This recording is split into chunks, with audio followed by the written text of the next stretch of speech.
हमारे साथ अवामी फलाही पार्टी के चेयरमैन शहराज अल्ताफ साहब मौजूद होंगे। बहुत शुक्रिया सर आपके वक्त का। और पाकिस्तान तहरीक इंसाफ से हमारे साथ मौजूद होंगे मोहम्मद खान मदनी साहब। सर बहुत शुक्रिया आपके वक्त का। मोहम्मद खान मदनी साहब आपसे शुरू करेंगे। आपको मेरी आवाज आ रही है? जी शुक्रिया जी, आ रही है जी। क्या दिलचस्प सूरत हाल पैदा हो गई है जब आपको 10 वोट नहीं मिलेंगे उस पार्टी के जिस पार्टी के ओहदेदार को आप वजीर आला बनाने जा रहे हैं, वही पार्टी के 10 लोग आपको वोट नहीं देंगे, क्या बनेगा? जी बिस्मिल्लाहिर्रहमानिर्रहीम, बहुत शुक्रिया आपका, तहरीक इंसाफ को आपने मौका दिया। अपना मौका रखने का ये है कि स्पेकुलेशंस हैं और ये मतलब प्रोपोगंडा है जो कि वो प्ले हो रहा है। मेरा ही ख्याल कि कोई ऐसा इसमें मसला है। और पहले इन्होंने ये खत का एक शोशा छोड़ा था, वो भी ऐसा कोई हकीकत नहीं है। और ये असल में बेसिकली ये मछली और पानी वाला इनका हिसाब है। इनको पाकिस्तान के अक्सरियत की तकलीफ, दुख दर्द और परेशानियों का, मसाइल का कोई इदराक नहीं है। सिर्फ ये हुकूमत में लूट मार करने और अपना केसेस से बचने के लिए आते हैं। लिहाजा वो अपनी हर हद तक और हर अपना हरबा इस्तेमाल कर रहे हैं।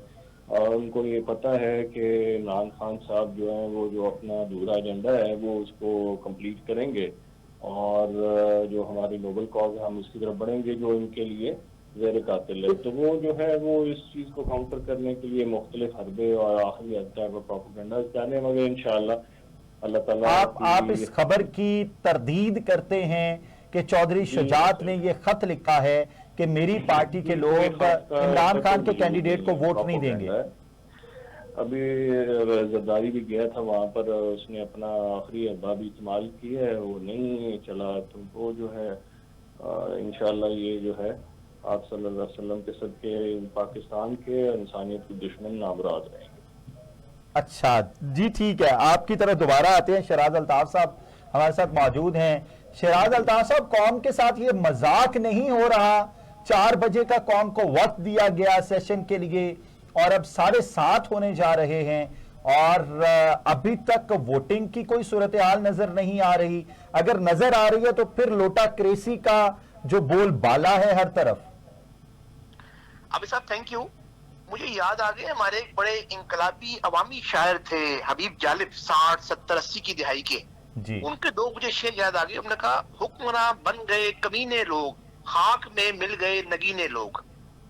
दूसरा उनका था, 22 करोड़ इंसानों जिंदगी से बेगानों, सिर्फ चंद लोगों ने हक तुम्हारा छीना है, खाक ऐसे जीने पे ये भी कोई जीना है। तो ये जो हमें नजर आ रहा है, आप देखें ये जालिब साहब की 60 की दिहाई की शायरी, 70 की, यानी हम आज भी वहां खड़े हैं। कहाँ जापान पहुंच गया, कहाँ हिरोशिमा नागासाकी 45 में हुआ, 44 में, कहाँ बांग्लादेश हमने उनको निकाला, वो कहाँ पहुंच गए, चाइना हमारे बाद आजाद हुआ कहाँ पहुंच गया। और हम इसी दौड़ में लगे हुए हैं कि डॉलर कहाँ है। खान साहब 123 से 189 पे ले गए थे।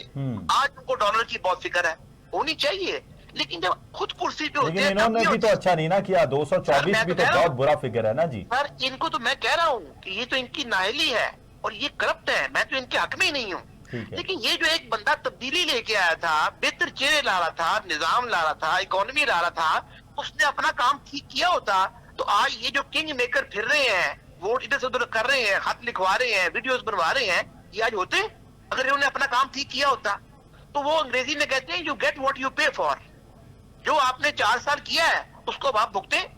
मैं क्यों नून लीग के हक में हूँ? हमारी अपनी अवामी फलाई पार्टी है, हमें खुशहाल पाकिस्तान सबके लिए ना कि चंद के लिए बिलीव करते हैं। और ये चंद है ना पार्लियामेंटेरियन, 350 पार्लियामेंटेरियन है कौमी असेंबली में, को 1000 है आपकी सूबाई असेंबलियों में, और को 100 सेनेटर्स हैं। हम तो इस सारे स्टेटस को, इस सब शराफिया के खिलाफ हैं कि अवाम को आप 2 खाने की रोटी नहीं है और आप 40-40 करोड़ रुपया की ऑफरें लगा रहे हैं। चलिए शहराज साहब, एक सवाल आपसे करूंगा फिर मदनी साहब की तरफ चलूंगा। शहराज साहब, जब जो ओहदेदारान हैं, अराकीन हैं, उनको 2 दिन के लिए होटल में बंद किया जाए, ठहराया जाए, इवन कि उन्होंने जूस का ऑर्डर देना है, चाय का ऑर्डर देना है, तो उन पर कड़ी निगरानी रखी जाए। आप क्या समझते हैं, ऐसे लोग जिन पर इतनी कड़ी निगरानी करके वोट लिया जाए, उन पर एतमाद नहीं है पार्टी क़यादत को, क्या वो सादिक और अमीन रह जाते हैं? सर मैं तो कहता हूँ ये जो हमारा निजाम है ये जो हमारा आइन है इसमें हमें बहुत सी रिफॉर्म्स करने की, आज क्या पार्लियामेंट्री डेमोक्रेसी चल नहीं रही इंग्लैंड में? आपने वहां को ऐसा ड्रामा सुना है कभी पिछले 100, 200, 400 साल में? हमजा साहब का इंतखाब था, उसमें भी ये ड्रामेबाजी थी। आपके लोटे चले, ठुड्डे चले, थप्पड़ चले, धक्के चले, हमारी खवातीन ने मारा और मारे खाई भी। आपने बरतानिया में देखा है, बोरिस जॉनसन उनका 4 साल में तीसरा प्राइम मिनिस्टर गया है। कोई चीन की आवाज भी आपको आई है? कोई सुनी आपने साजिश वहां पे? कोई रेजिम चेंज सुना वहां पे? तो ये हमें बहुत सी रिफॉर्म्स करने की जरूरत है। क्यों ये ड्रामा हो कि 4 बजे का इजलास 7:30 हो? उनका इंतखाब था तो ये उनकी जान नहीं छोड़ते थे, ये कोर्ट भागते थे, अब ये कोर्ट भाग रहे हैं। तो ये तो एक अवाम के साथ मजाक और ड्रामा है, इसमें सब शामिल है। पीटीआई साहब आपका मौक़िफ़ आ गया, मोहम्मद खान मदनी साहब की तरफ चलेंगे। सेम सवाल पुट करूंगा सर आपसे। मोहम्मद खान साहब, जब आप किसी को इस तरह कैद करके कहेंगे कि यार वोट हमें दो, तो क्या वो सादिक और अमीन रह जाएगा? मोहम्मद, आपकी आवाज कटती थी क्या? मैं अर्ज कर रहा हूं, जब 2 दिन होटल में रखा आपने लोगों को, जब हमजा शहबाज लोगों को होटल में रख रहे थे, तो इमरान खान साहब ये कह रहे थे कि ये कैसे वफादार लोग हैं। अब जब आप रख रहे हैं, हम तो उनके भी हक में नहीं थे। क्या आपने जो अराकीन रखे, जिन पर आपने कड़ी निगरानी रखी, और आज वो वोट कास्ट करने गए एक निजी बस सर्विस में, क्या वो सादिक और अमीन रह गए? देखें, हमने जो है अपने जो पार्टी डिसिप्लिन है उसके मुताबिक हमने ये हदायत जारी की थी एमपीएस को कि आप आउट ऑफ सिटी मत रहें और यहाँ पर रहें। अब वो उनको रहने के लिए कहीं तो होना चाहिए था ना जी, उनके इंतजाम सारों का तो नहीं होता। अब उनको या तो हम जो है वो पनाह गाँव में रखते हैं, पनाह गाहें भी तकरीबन बंद कर दी हैं इस हुकूमत ने, क्योंकि उनको गरीबों के मुस्तल का तो इतना एहसास है नहीं, तो वो उसके अलावा फिर होटल में ही रखना था ना जी उनको। और वो जो है फिर नहीं, तो वो अपने अपने घरों से आ जाते। कौन सा ऐसा एमपीए है भाई वो आपकी तरह मेरी तरह सारों के घर इधर नहीं है, तो वो जो है उनको कोई ना कोई इंतजाम तो करना था। पार्टी की पॉलिसी थी जी, और उसमें जो है हमारे सारे एमपी। चलिए, ये तो पार्टी की पॉलिसी थी, वो होटल में रही। पार्टी की ये भी पॉलिसी थी कि वो अपनी सवाबदीद के तहत कोई जूस का गिलास नहीं ले सकते थे, उन पर कड़ी निगरानी थी, वो किसी को इंटरव्यू नहीं दे सकते थे। ऐसा कोई नहीं था। मेरा ख्याल है जो जेर हासिल है, जो गुफ्तगू है, उसकी तरफ जाना चाहिए। दूध के गिलासों वगैरह को ना गिने तो मेरा ख्याल है बेहतर होगा। सीरियस गुफ्तगू यही है कि हम इशूज पे बात करें। नहीं, और मोहम्मद खान मदनी साहब, ये बड़ा अहम इशू है, ये तारीख रकम हो रही है। हम दूध का गिलास रकम गिनेगा तो आप कर लेंगे। आप नहीं, जब नून लीग के लोग मौजूद थे होटल में, तो आप लोग तनकीद कर रहे थे, उस वक्त आप क्यों ये सब कुछ कर रहे थे? मैं वहाँ पर, मुझे पता है वहाँ पर उनके रहने का इंतजाम था, बाकी ऐसा कोई रिस्ट्रिक्शन या उन पे नहीं थी। हमारे पार्टी के लोग भी वहाँ जाते थे, मैं भी गया था वहाँ पर, तो कोई ऐसा नहीं था कि वो आपको किसी ने गलत खबर दी। अच्छा, ये खबर तो गलत नहीं। शराज साहब, आप सवाल क्या कर रहे थे? मैं कह रहा था कि वो कह रहे हैं कि जो 188 लोग हैं उनको 20-20 के बैजेस में नाश्ता करने की इजाजत दी गई है सिक्योरिटी और स्क्रूटनी के अंडर।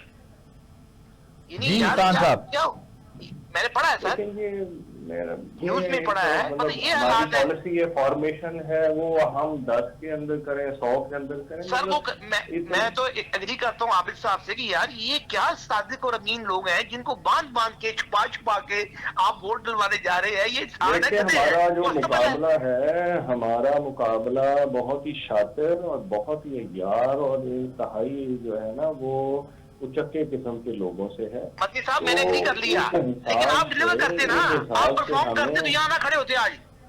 आप डिलीवर करते ना, परफॉर्म करते। यानी ये 600 रुपए में ले गए घी, बहुत जुल्म किया इन्होंने। तो 150 450 पे तो आप ले गए, ये 230 पे डॉलर ले गए हैं, बहुत जुल्म किया इन्होंने। आप 123 से 89 पे तो आप ले गए, 90 से 150 पेट्रोल आप ले गए। इन्होंने जुल्म किया है, मैं तो इनके साथ हुई नहीं। ये तो 30 साल से सर्टिफाइड करप्ट है। क्यों नहीं आपने इनसे पैसे रिकवर किए, क्यों नहीं इनको जेलों में डाला? अब ये तो बुलशिट है ना कि जी वो ताकतवर लोग जो थे वो इनके पीछे थे। ये तो आप क्या किसको बेच रहे हैं यार? देखिए, बात ये है कि जो है उनको जेलों में तो डाला गया, मगर उसके बाद अब तकरीबन अक्सर लोगों को ये चीज का इल्म है। वो सारी नैब की सारी नैब को सुप्रीम कोर्ट ने कहा जिन्होंने पैसा नहीं इंजीनियरिंग थी, निकलवाने दिया। इसमें नैब की इंजीनियरिंग थी। जावेद इकबाल साहब पेश नहीं हो रहे पीएससी में, उनको आप ब्लैकमेल करते रहे उनकी वीडियोस के जरिए, और उनके केसेस बनवाते रहे, अपने केस माफ करवाते रहे। ये तो तो आपके न्यूट्रल एंकर्स है, इम्पार्शियल, वो कह रहे हैं नहीं, पीटीआई गवर्नमेंट चेयरमैन नैब को ब्लैकमेल करती रही, वो ये कह रहे हैं। करती रही इस बात में। सर आप हर बात की तरदीद किए जा रहे हैं, सारी बातें बड़ी रिस्क करती हैं। ये फैक्ट्स है सर, मेरे पास से नहीं कह रही ये तो फैक्ट्स है। आपके केसेस खत्म हुए, मालम जब्बा खत्म हुआ, आपका एफडीआरटी खत्म हुआ पेशावर वाला, आपने अपना एहतसाब कमीशन खत्म किया पेशावर में, और आपके ये केसेस माफ हुए। हेलीकॉप्टर केस छुपा रहा दबा रहा, आपके प्राइम मिनिस्टर जब थे तो उनके ऊपर एफआईआर थी, उन पे वो पीटीवी हमला केस था। आज आपको जमानतें नजर आ रही हैं, ये गलत है। Two wrongs do not make a right. I am not supporting at all PML, they are certified corrupt people, but what difference did you make? Madani साहब फरमाइए। मदनी साहब देखें, शराज साहब आई हैं हमारे छोटे, तो गुजारिश है, मैं ये कर रहा था, वो बात मुकम्मल नहीं हो सकी थी।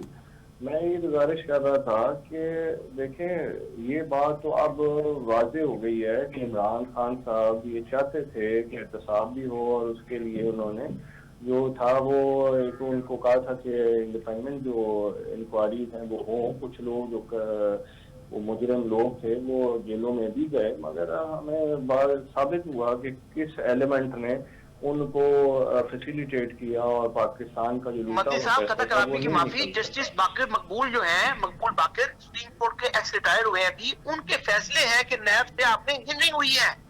तो ये 8-8 महीने बाद निकले हैं वहां से, आपका सलमान रफीक निकले, ख्वाजा आसिफ निकले, शहबाज शरीफ निकले, मरियम निकली। ये कहना चाह रहे हैं ये इनको इमरान खान ने फैसिलिटेट किया निकलने में? और नहीं, मैं कह रहा हूँ आप लोगों की इनकॉम्पिटेंस थी। इमरान खान ने फैसिलिटेट क्यों करना है? वो तो इनका जानी दुश्मन है। देखें, बात यह है कि इमरान खान साहब जितनी खुलूस नीयत से गवर्नेंस कर सकते थे की, मगर ये एक बात एक फैक्ट है कि ये जो हुकूमतों के अंदर, अगर आप पिछले 4-5 हुकूमतों का डाटा देखें तो ये 100 के करीब लोग हैं जो कि हर पार्टी के अंदर, हर हुकूमत के अंदर घुस जाते हैं। तो सर फिर आप इलेक्टेबल ना लेते? आपने तो कहा इलेक्टेबल साइंस है, पहले आप खिलाफ थे, फिर आपने कहा साइंस है, ना लेते। 2013 में 33 सीटें ली थी, 18 में 50 लेते, 2023 में 100 ले लेते। बात ये है, ये इलेक्टेबल किसको ज्यादा पसंद है, ये अब मेरा ख्याल आपका नॉलेज अपडेटेड नहीं है। ये तो हमारे मतलब अल्लाह हमारे अदारों में भी बड़े बैठे हमारे साहबों को भी हदायत दे, ये उनकी ब्रेन चाइल्ड था जो कि अब वाज़ेह हो गया ना। तो ये आपकी उनकी ब्रेन चाइल्ड है, वो चाइल्ड को छोड़े, नहीं आप आ गए ना हुकूमत में। मदनी साहब बड़े लॉजिकल सवालात शराज साहब कर रहे हैं, मेरा ख्याल आपको जवाब देने चाहिए, ना कि उन्हें ये बताना चाहिए। 22 साल ब्रेन चाइल्ड को कौन नहीं जानता जनरल ज़हीरुल इस्लाम? अभी आपने इंटरव्यू देखा है का? ये आपकी जो चीफ मिनिस्टर कैंडिडेट है परवेज लाई, इनका इंटरव्यू है सलीम साफी के साथ 4 साल पुराना। उन्होंने कहा कि हमारे पास, हमने शिकायत की जनकियानी से कि जी हमारे बंदे तोड़ रहे हैं, तो जनकियानी साहब ने बुलाया जनरल पाशा को खाने पे कि भाई इनको इनकी सेटिस्फाई करो। तो उन्होंने कहा कि आप क्यों तोड़ रहे हैं बंदे? और जनरल पाशा ने कहा जी मैं नहीं तोड़ रहा, DGISI ने। वो बातों में उन्होंने घुमाया इनको शुजात साहब ने। तो कुछ देर बाद कहने लगे कि आप बड़े शुजात साहब विजडम वाले आदमी हैं, मैं आपको मिला रहा हूं इमरान खान साहब से। उन्होंने कहा पकड़े गए। यही तो हम कह रहे हैं, ये इंटरव्यू आपके चीफ मिनिस्टर कैंडिडेट का है। आपको यार 170 बंदों में से कोई बंदा नहीं मिला जो आपको चीफ मिनिस्टर कैंडिडेट होता, किसको आप कह रहे थे डाकू? मदनी साहब क्या मजबूरी है? मदनी साहब से जवाब लेते हैं ना शराज साहब। नहीं बिल्कुल नहीं मदनी साहब। देखें, जो हमारी पार्टी की पॉलिसी है और जितना हमारे पास नंबर गेम्स थे, हमारे पास जो अक्सरियत पैदा करने के लिए हमारे पास हम काफी हमारी इत्तेहादी है, और पार्टी की पॉलिसी थी या जो भी फैसला था उसके मुताबिक परवेज अली साहब को वज़ीर आला का हमने कैंडिडेट बनाया, और पार्टी की गुड विशेस भी उनके साथ है। तो मैं समझता हूँ कि जो एक और पिछले दौर में कदरे बेहतर जो है परवेज अली साहब ने परफॉर्म किया है, तो मैं समझता हूँ कि जो है वो तजर्बाकार भी हैं, और हमारे बहुत सारे तजर्बाकार लोगों को पहले क्यों बनाया आपने बुजदार को? तब तजर्बा खत्म हो गया था उनका। वो मदनी साहब आप जवाब दें, सारी बातों को आप इधर उधर किए जा रहे हैं, हंस के टाले जा रहे हैं। नहीं किए, इधर उधर नहीं किया जा रहा। मैं समझता हूँ जो वो क्वालिफाइड थे, तजर्बाकार थे, उन्होंने काम बड़ा अच्छा किया था, तो 2018 में बुज़दार साहब को फिर सीएम बनाया। 3.5 साल के लिए पाकिस्तान का सबसे बड़ा सूबा, सबसे नाअहल शख्स को भेज दिया आपने, जो लोग मौजूद थे। आपका वो अलीम खान होता रहा है कि मैंने मैसेज किए हुए खान साहब को, प्रेस कॉन्फ्रेंस देखी थी आपने अलीम खान की, जिन्होंने पार्टी बनाई थी, चाहे वो आपके ख्याल से अली नहीं, पहली बात तो ये है, ये जरा तस्दीक कर ले, ना तो अलीम खान ने पार्टी बनाई थी, ये इमरान खान ने हमने पार्टी बनाई थी। ये की रोल के लोग थे ना, जहांगीर अलीम खान, ये तो की प्लेयर्स थे आपके। मगर जो वो तो अब सामने हो गया है ना जी, वो लोटे थे और इंटरनेशनल माफिया के वो एजेंट्स थे पाकिस्तान में। बहुत अच्छे थे। अच्छा, ये हमारे नजर में तो शुरू से ही परफॉर्मेंस, डिलीवरी, नजरिया, principles, commitment, dedication, honesty, integrity, ये कहाँ है? आप तो कहते हैं मैंने कायदा है उनके पास सबसे लंबी कैंपेन की है पूरी हिस्ट्री में बरसगीर की। इमरान खान की 15 अगस्त 2018 की रात को एक डे की तकरीर ये है, कायदे आज़म के बाद बरसगीर में सबसे लंबी जिससे स्ट्रगल की है पोलिटिकल वो मैं हूँ जी। इसमें कोई शक नहीं है, इमरान खान साहब की एक लंबी स्ट्रगल है। और जो ब्रेन चाइल्ड होते हैं ना, या जो बड़े बच्चे होते हैं, वो अपने साथ यार नहीं मिलाना चाहिए। वो तो ही वो man of integrity. Imran Khan साहब खुद भी को डाकू का शराज साहब किसी को बात कर लेने देते हैं। अच्छा, शराज साहब बात कर लेने दे। मोहम्मद खान मदनी साहब अब सारे हकायक से पर्दा उठाएंगे। जी मदनी साहब, ओवर टू यू। जी, बारी बारी बात करें ना, इस तरह से नहीं अच्छा लगता। एक तो बात यह है कि कायदे आजम साहब जो है हम सबके लीडर हैं, काश हम सबके लीडर होते, चोरों डाकुओं के भी होते हैं। बहरहाल इमरान खान साहब के और हमारे तो वो लीडर हैं, और कभी भी हमने अपने आप को इमरान खान साहब के बशमूल उनके लेवल पे नहीं पिच किया, ठीक है जी, हम उनको फॉलो करते हैं। अच्छा, दूसरी बात ये है कि जब इंसान मतलब 22 साल की स्ट्रगल है पीटीआई की, और उसमें हमने ये कोशिश की कि कदर बेहतर सियासत की जा सके। हालांकि जिस तरह की सूरत हाल है, मैं तकरीबन 18-20 साल हो गए मुझे पॉलिटिक्स को ऑब्जर्व करते, और स्टूडेंट, और मैं स्ट्रगल की है। ऐसा चीजें ग्रे ब्लैक एंड व्हाइट में नहीं होती, ग्रे एरियाज भी होते हैं पीटीआई के अंदर, और हर जमात के अंदर सब अच्छे नहीं होते, सब बुरे नहीं होते। तो लिहाजा आपकी पार्टीज के अंदर मुनाफिक भी होते हैं, वहां पर माफियाज भी होते हैं, हर तरह का बंदा होता है ना, अच्छा और बुरा। तो लिहाजा वो कई जुगाड़ भी लगा लेते हैं, कोई मतलब मजबूरी बन जाते हैं, कोई इस तरह का हो जाता है। तो ये सारों को साथ लेकर चलना पड़ता है। इसमें मैं समझता हूँ इमरान खान साहब से भी हम सबसे गलतियां हुई होंगी, इंसान है, हम सब होते हैं, और उसको तस्लीम भी करनी चाहिए, मानना भी चाहिए। इमरान खान साहब भी मान अपनी गलतियों को।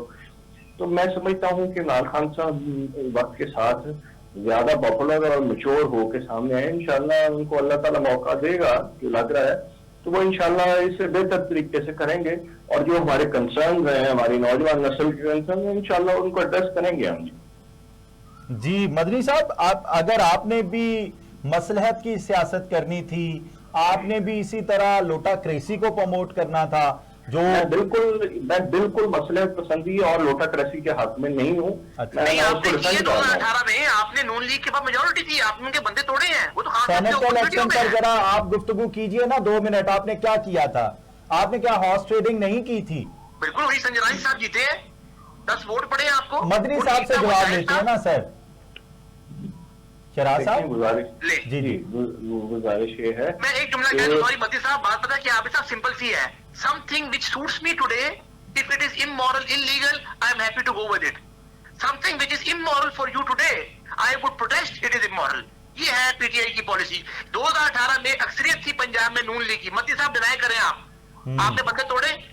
रना खान साहब की वीडियो में आपको व्हाट्सएप कर दूं कि जी इनके बंदे तोड़े, बिल्कुल तोड़े जी। अच्छा, वो ठीक थी, वो हलाल थी।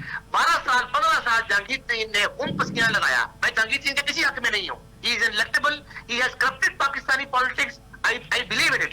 उसने 12-15 साल लगाए, अरबों रुपया लगाया, वो बहुत अच्छा था। अलीम खान बहुत अच्छा था। आपकी 22 साल की स्ट्रगल में आप इन 2 बंदों को निकाल दे, इनके 10 से 15 साल निकाल दे, आप खड़े कहाँ हैं? जी मदनी साहब से जवाब ले लेते हैं, फिर ब्रेक की तरफ जाना है हमने। अच्छा, 2 बातें मैं जरा क्लियर कर दूं। ये जो पाकिस्तान पीटीआई में से लोटे होकर गए हैं, ये सारे के सारे, मैं किसी एक इंसान का नाम नहीं लेता, मैं इनके बारे में मैं 20 साल से देखा, ये मेरे देखते देखते पीटीआई में है। इन्होंने करोड़ों अरबों रुपया पीटीआई पे खर्च नहीं किया, इन्होंने कमाया है। उसमें से 100 रुपया कमा के उसमें से 2 रुपए लगा देना कोई आसान नहीं होता। और ये मैं आपको समंदर को पूछने में बंद जा रहा हूँ, किसी को अगर जो गलत नहीं है ये खा भी रहे थे, लगा भी रहे थे, वो सोना था। देखें, ये वो बड़े स्मार्ट प्लेयर्स हैं, वो उन लोगों ने इलेक्टेबल लाके दे रहे थे। चलिए यहीं से बात शुरू करते हैं, चलते हैं एक ब्रेक की तरफ, आप हमारे साथ रहिएगा। जी, प्रोग्राम में खुश आमदीद। हम बात कर रहे थे कि पाकिस्तान में सियासी बहरान संगीन तर होते जा रहे हैं। कोई भी पार्टी किसी को इक्तदार सही तरीके से मुंतकिल करने को तैयार नहीं है। हमारे साथ प्रोफेसर फखरुद्दीन राजी साहब मौजूद हैं जो सीनियर तज्ज़ियाकार हैं, और अवामी फलाही पार्टी के चेयरमैन शहराज अल्ताफ साहिब मौजूद हैं। फखरुद्दीन राजी साहब की तरफ रुख करेंगे। सर, क्या फरमाएंगे, ये जो करंट सिचुएशन बनी पड़ी है, 4 बजे इजलास होना था जो कि 7:22 पे शुरू होता है, 7:25 पे अजान का वक्फा आ जाता है, और इजलास अभी जब हो रहा है तो उम्मीद नहीं है इंसाफ की जीत होगी। क्या कहना चाहेंगे? सबसे पहले तो आबिद नसीर साहब, आपके चैनल का शुक्रिया, उसके बाद आपका शुक्रिया और आपके तमाम साथियों का शुक्रिया जो इस सिलसिले में काम कर रहे हैं। बात यह है कि मरे हुए को मारे शाह बदार। एक तो अवाम जो क्या है वो महंगाई की चक्की में पिस रहे हैं, रात दिन का जीना मुश्किल हो गया है और लोगों की जिंदगियां हराम हो चुकी है। ऊपर से ये सियासी टेंशन एक अवाम को दी हुई है। अवाम ज़हनी तौर पर बड़े अपसेट है कि जनाबे वाला ये क्या हो रहा है, इस मुल्क में क्या तमाशा लगा हुआ है, कौन बरसर-ए-इक़्तिदार आता है, कौन बरसर-ए-इक़्तिदार नहीं आता, और फिर जो बरसर-ए-इक़्तिदार आएगा क्या उसकी पॉलिसियां अवाम के लिए मुफीद होगी, उसका कोई अवाम को भी फायदा होगा कि नहीं होगा।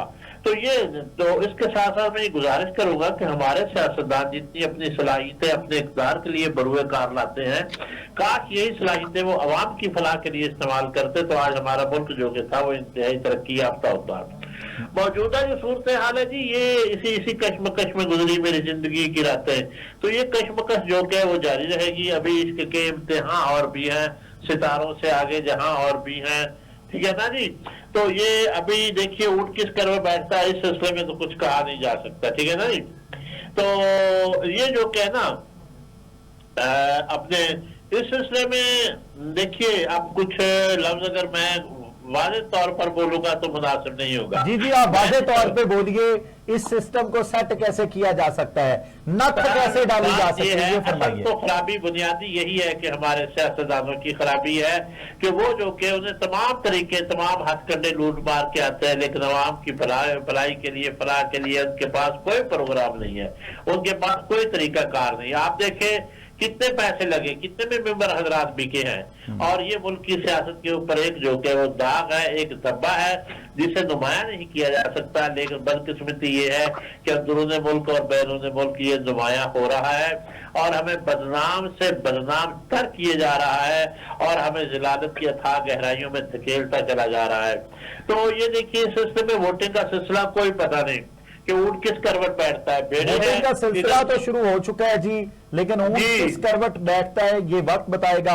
शहराज अल्ताफ साहब, फर्ज कीजिए, आपकी तरफ आऊंगा, फर्ज कीजिए नून लीग जीत जाती है, अवामी रद्द अमल बहुत शदीद किस्म का होगा, क्या कहेंगे आप? बिल्कुल होगा अवामी रद्द अमल, क्योंकि देखें एक पार्टी उसको वोट सीटें जीते हैं वो, लेकिन उसमें आप दूसरी तरफ आ जाए ना, क्या पीटीआई के अपने अंदर रद्द अमल नहीं है कि हमारे पास इनके अलावा कैंडिडेट ही कोई नहीं है जिनको हम पंजाब का डाकू कहते थे। जी जी जी जी, ठीक, आगे आ जाए, परवेज राई साहब 2018 में चीफ मिनिस्टर क्यों नहीं बने, अब कैंडिडेट बन गए हैं। और अगर ये आपके नून लीग की तरफ से जीत जाए, चाहे परवेज राई जीत जाए, चाहे हमजा जीत जाए, तो फिर मेरा ख्याल है खान साहब फिर से शुरू करेंगे एक बार वही नफरत आमेज, शर्मंगेज और फसादी अपना जो नैरेटिव है इदारों के खिलाफ। आपने देखा परसों से वो कैंपेन शुरू की उन्होंने 4 दिन से इलेक्शन कमीशन के खिलाफ, क्योंकि फॉरेन फंडिंग का फैसला आना है। तो ये अवाम के लिए किसी तरह भी बेहतर नहीं है, चाहे आप हमजा को जितवा लें, आप चाहे परवेज राई को जितवा लें, इनकी तरफ से खान साहब को सुकून नहीं आएगा। उनकी एक जो नेचर है वो इगोइस्टिक, अपनी अनापरस्ती और मफाद परस्ती तो है ही, तो वो जाहिर है चैन नहीं लेने देंगे, लेकिन मुश्किल होगा उनके लिए। अवाम के फर्ज कीजिए वो अनाप परस्त हैं, वो जो अनाप परस्त है तो हम भी वफा परस्त हैं, उसकी मिसाल भी नहीं, हमारी मिसाल भी नहीं, बल्कि मेरी मिसाल भी नहीं। गुजारिश ये है कि अवाम कहती है इमरान खान को माइनस कर दें, लीडर बताएं कौन सा है। सर लीडर तो जब तक अवाम में से नहीं आएगा, ये लीडर थोड़ी है, ये तो सारे अपने सेल्फ इंटरेस्ट के लिए है।